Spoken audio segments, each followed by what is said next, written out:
Fantasi Padang Indonesia.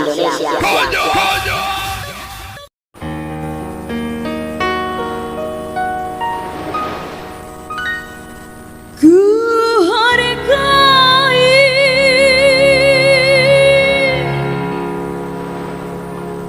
ketulusanmu,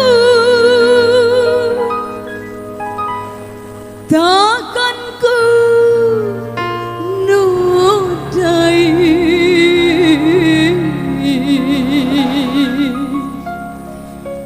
cinta kasihmu.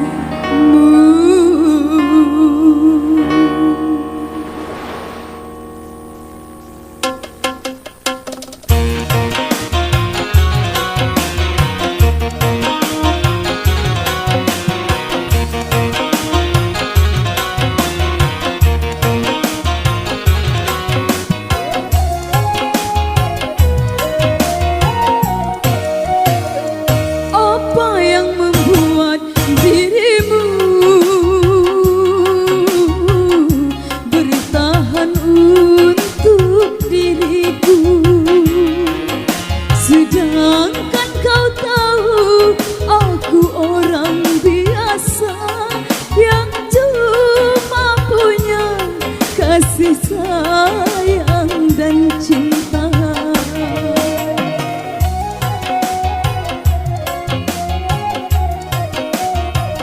Mengapa tak kau turut saja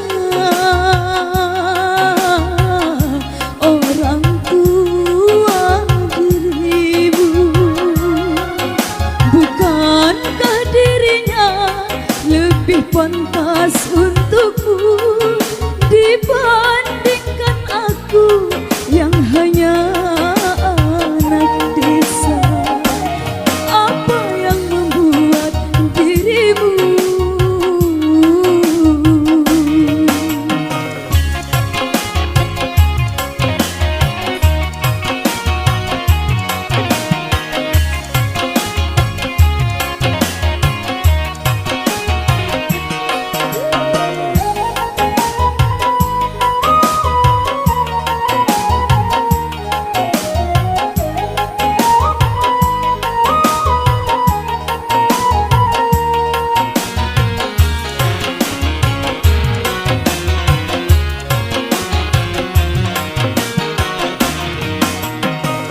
Bukan ku tak cinta, bukan pula tak sayang kepadamu, oh kasihku.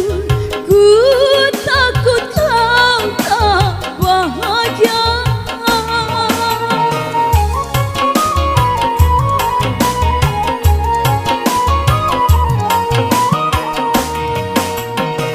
Sawah ladang dan cangkul sebagai temanku, hari-hari ku lalui, itulah kehidupanku.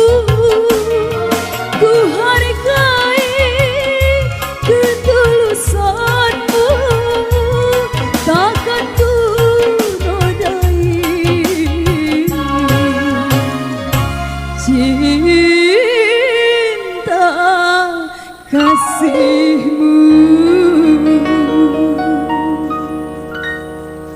Mengapa tak kau turut saja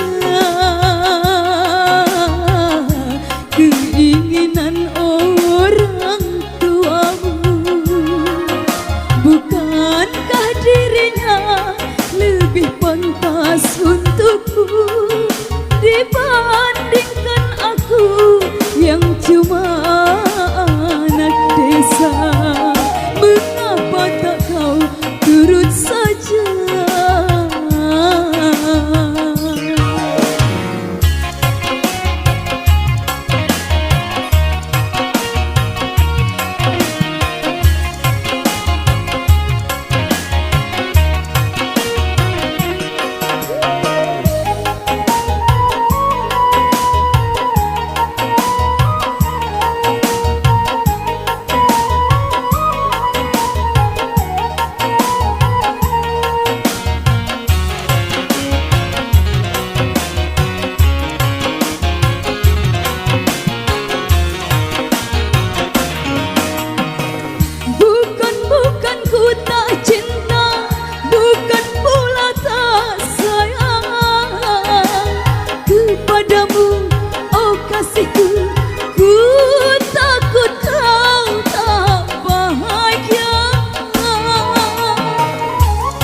kekasihmu. Mengapa tak kau turut saja keinginan orang tuamu? Bukankah dirinya lebih pantas untukku dibanding